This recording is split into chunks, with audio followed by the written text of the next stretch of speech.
मुंबईत वॉर्ड क्रमांक 47 मधून तेजिंदर तिवाना विजयी झालेत। भाजपचे उमेदवार तेजिंदर तिवाना विजयी झाल्याचं कळतंय। मुंबईतल्या वॉर्ड क्रमांक 47 चा निकाल समोर येतोय। भाजपचा आणखी एक उमेदवार विजयी झालेला आहे। खरं तर मुंबईत आतापर्यंतचे निकाल आपण पाहिले तर भाजपच मोठा पक्ष ठरतोय। सर्वाधिक जागा भाजपच्याच हाती लागलेल्या आहेत आणि वॉर्ड क्रमांक 47 चा निकाल आपण पाहतोय। तेजिंदर तिवाना विजयी घोडदौड करतायत। वॉर्ड क्रमांक 47 ची हे निकाल आपण पाहतोय।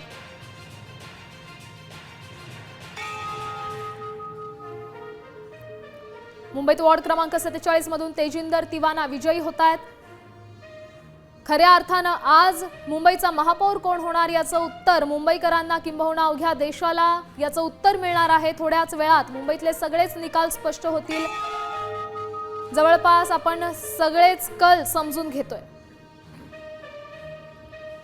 चंद्रपूर 66 जागांसाठीची निवडणूक होती। शिंदे सेनेला अद्याप चंद्रपुरात खातं उघडता आलेलं नाही। सुधीर मुनगंटीवार हे जे भाजपचे आमदार आहेत यांची नगर परिषदेच्या निवडणुकीत देखील निराशाजनक कामगिरी होती आणि आता महापालिकेत देखील अपेक्षित कामगिरी भाजपला करता आली नाही असं म्हणू शकतो। मात्र काँग्रेसचे वडेट्टीवार यांचा मात्र इथे प्रभाव दिसतोय।